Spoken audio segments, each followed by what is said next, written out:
Bueno, muy buenas noches, hermanos, que Dios les bendiga. El día de hoy vamos a lecturar el libro de Deuteronomio capítulo 17, ¿no? Que el Señor les bendiga a todos los jóvenes de Sela, todos los hermanos de Sela, y también a los que puedan ver el video, ¿no? Bueno, de antemano disculpen por la demora. Y oramos al Señor. Amén. Gracias, Padre Santo, por este tiempo, Señor, que nos permite, Señor, leer tu palabra, poder estudiarla, Señor.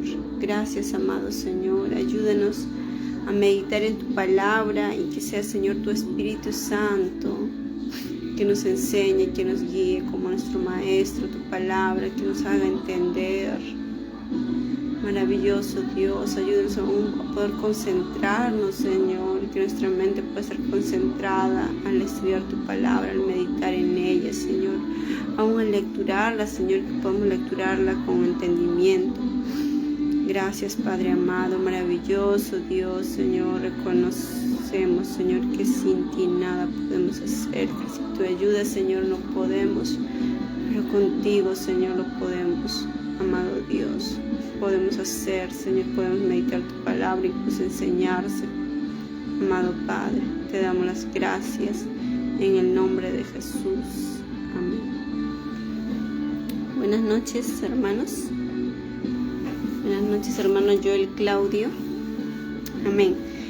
Bueno, en esta oportunidad voy a lecturar con ustedes el libro de Deuteronomio capítulo 17, el verso 1 en adelante. Amén. Dice el verso 1: No ofrecerás en sacrificio a Jehová tu Dios buey o cordero en la cual haya falta o alguna cosa mala, pues es abominación a Jehová. Voy a bajar un poquito el volumen. Bueno, en el primer verso hay algo que nos llama la atención, ¿no? No ofrecerás, dice, en sacrificio a Jehová tu Dios buey o cordero, ¿no? Que tenga falta alguna, ¿no? Porque es abominación, o sea, no le agrada a Dios, ¿no? Entonces Dios, nuestro Padre Celestial también nos dice, ¿no? Qué es lo que le agrada que le ofrezcamos, ¿no? No es que a nosotros le ofrezcamos lo que queramos, ¿no? Por ejemplo, cuando Caín y Abel, ¿no? Caín le ofreció lo mejor del fruto. Bueno, uno de los frutos que él se dedicaba, ¿no? En cuanto a su labor. Y Abel le ofreció el mejor, ¿no? El mejor de los corderos, ¿no? Y lo mejor era que él, ya en Hebreos menciona que Abel, ¿no? Que por la fe, dice, ofreció una ofrenda agradable a Dios, ¿no? Que algo que también Dios desea de nosotros es la fe, ¿no? Porque sin fe es imposible agradar a Dios, ¿no?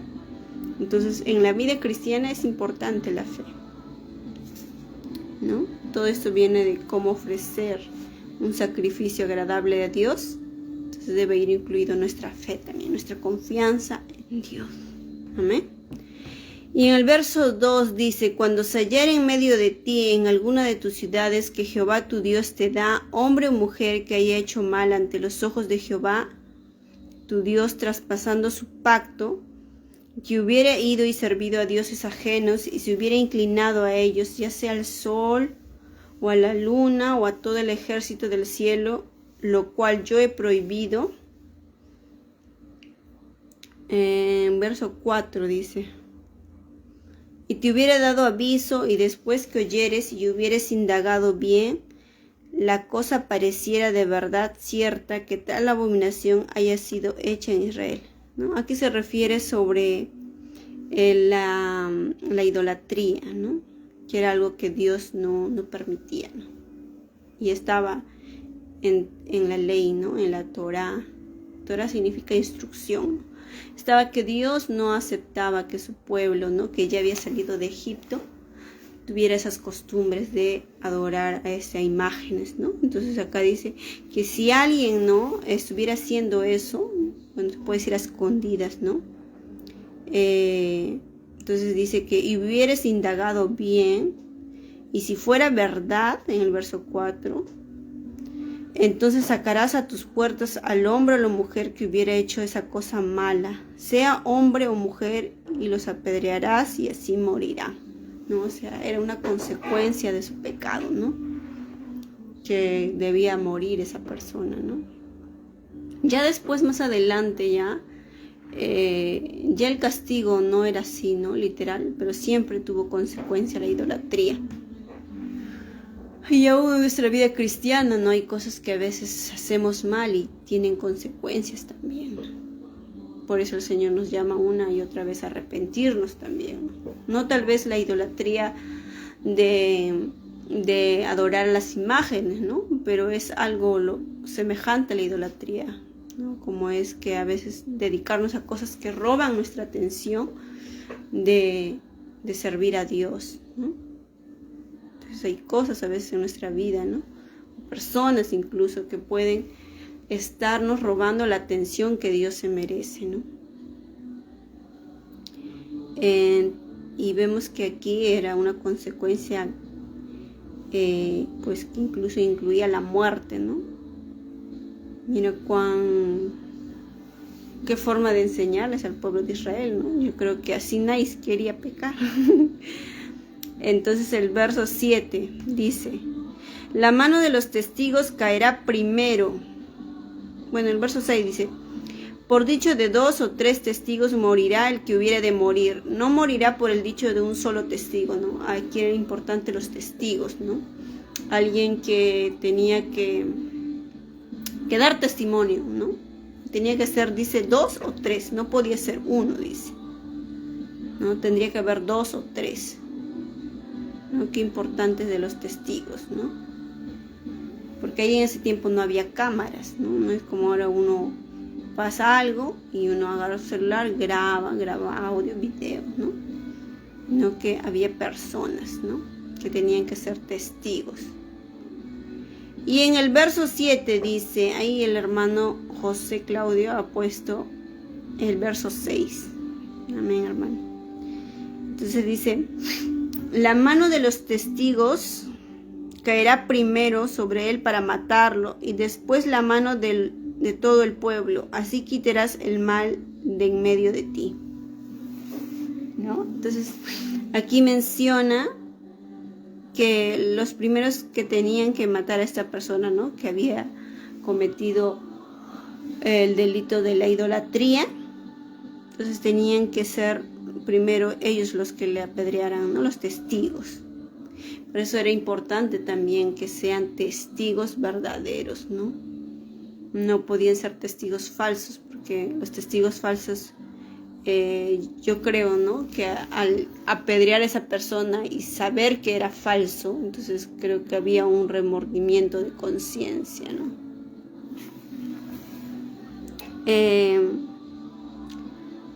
Dice: cuando alguna cosa te fuere difícil en el juicio, entra.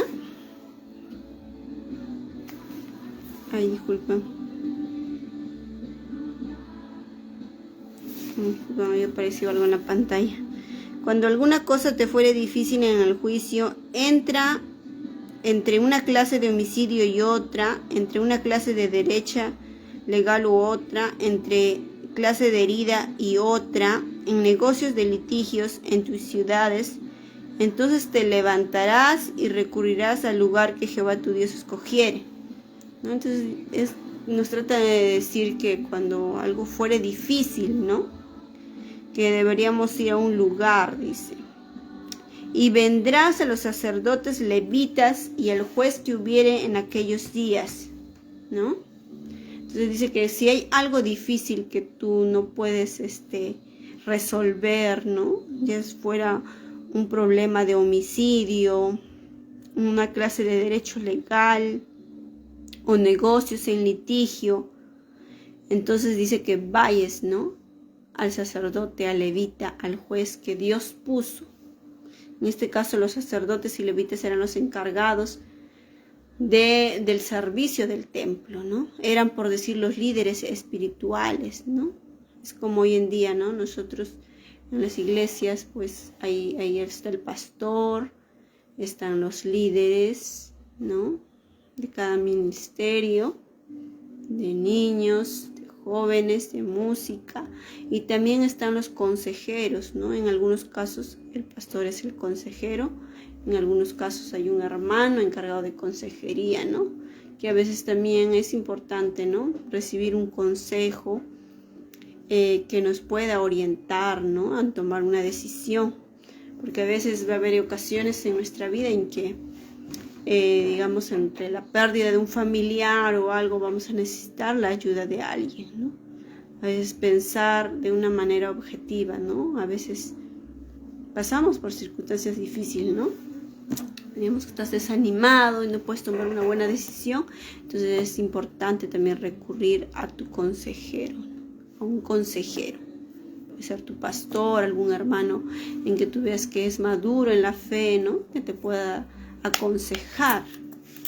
Y cuán importante es un consejero, ¿no? A veces podemos cometer el error de pedirle consejo a una persona del mundo, ¿no?, lo cual no lo recomiendo, porque nos va a dar un consejo que no está de acuerdo a la palabra de Dios.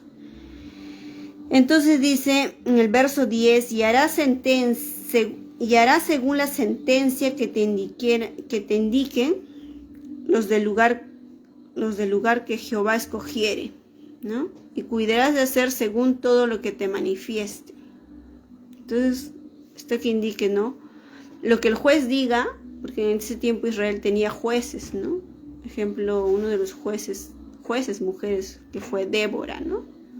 En su tiempo, una mujer valiente, ¿no?, que se levantó en el nombre de Dios. Y bueno, hoy menciona muchos de ellos, entre ellos Sansón también, ¿no? Entonces dice que tienes que hacer todo lo que el juez diga, dice, ¿no? Dice, cuidarás de hacer según todo lo que te manifiesten. En el verso 11 dice, según la ley que te enseñen y según el juicio que te digan, harás. No te apartarás ni a diestra ni a siniestra de la sentencia que te declaren. Entonces menciona, ¿no?, entonces que vas a seguir al pie de la letra, por decir, ¿no?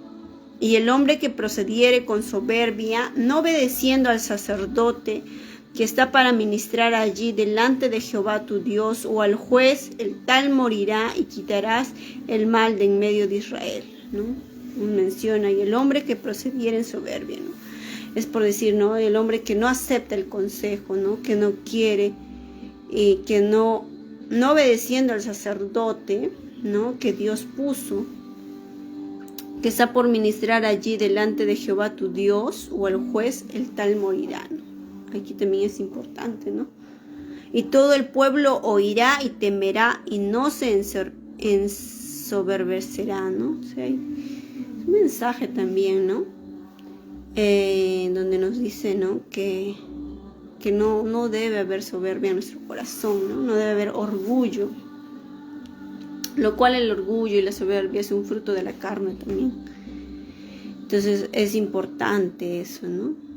Ser humildes, como dijo nuestro Señor Jesucristo, ¿no?, que debemos ser mansos y humildes de corazón. Mansos y humildes de corazón.